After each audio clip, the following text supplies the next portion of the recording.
Hello, I'm Severin Suzuki, speaking for ECHO, the Environmental Children's Organization. We're a group of 12 and 13-year-olds trying to make a difference. Vanessa Setti, Morgan Geisler, Michelle Quigg, and me. We've raised all the money to come here ourselves, to come 5,000 miles to tell you adults you must change your ways. Coming up here today, I have no hidden agenda. I am fighting for my future. Losing my future is not like losing an election or a few points on the stock market.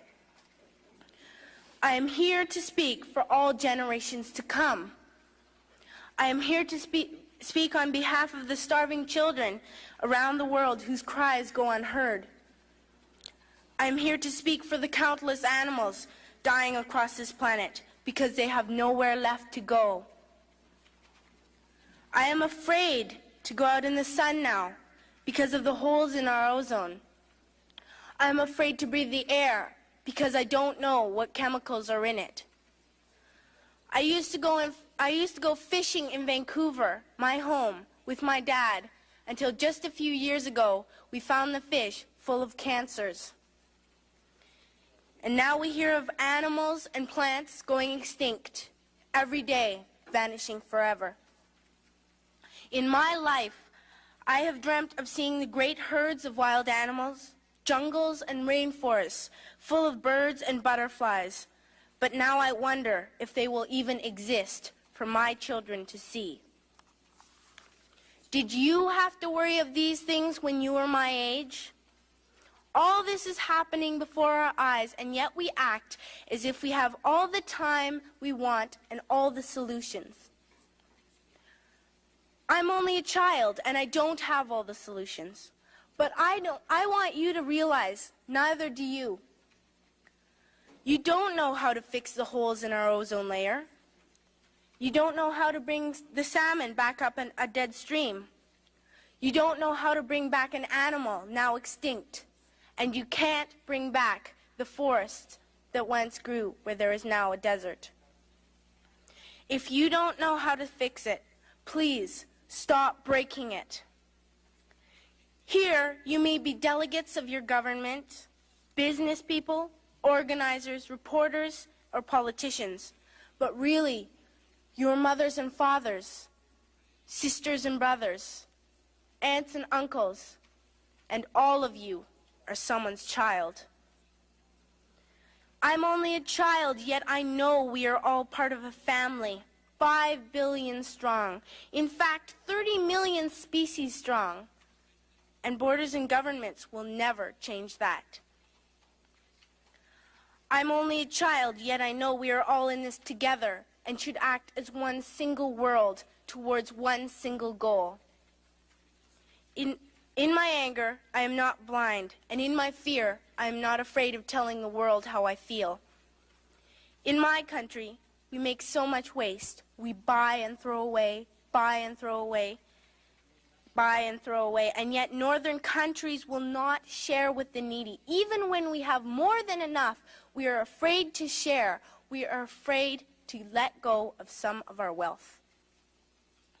In Canada, we live the privileged life, with plenty of food, water, and shelter. We have watches, bicycles, computers, and television sets. The list could go on for 2 days.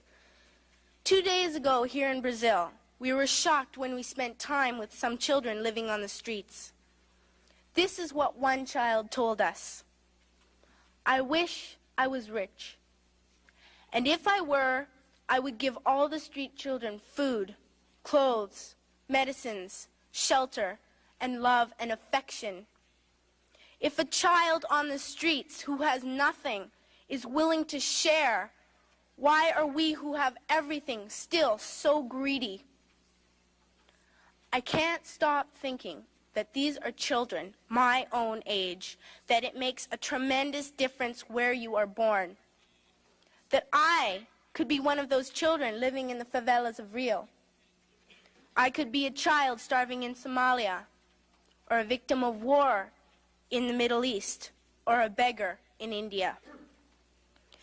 I am only a child, yet I know if all the money spent on war was spent on finding environmental answers, ending poverty, and finding treaties, what a wonderful place this earth would be.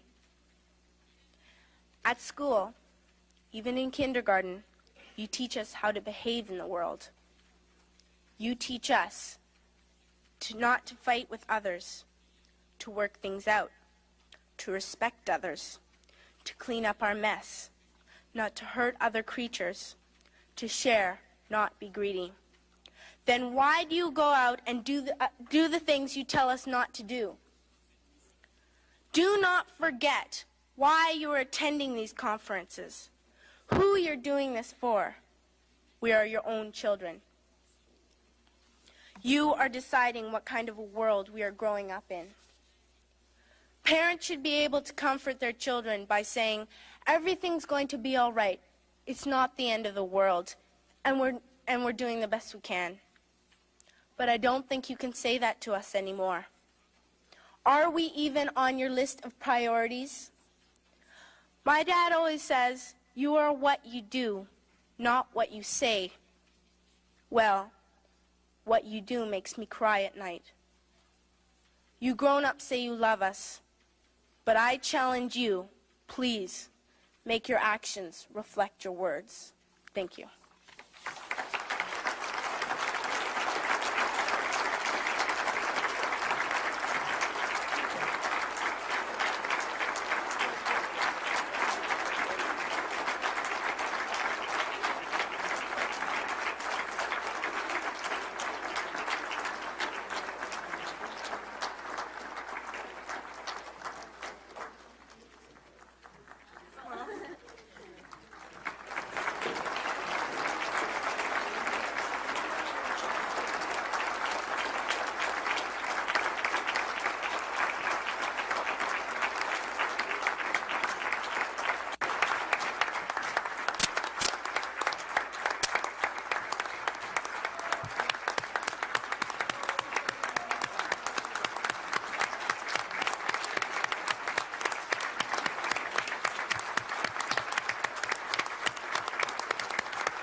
Very good.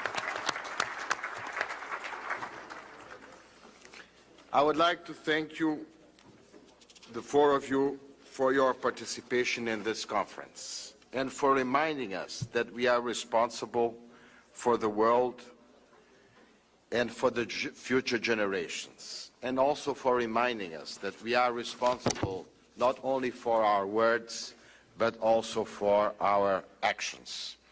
I am keenly aware that what the four of you have said to us makes us all feel, to make a quote of a Brazilian poet, that we all have two hands and the sentiment of the world. And I think this is what you have expressed.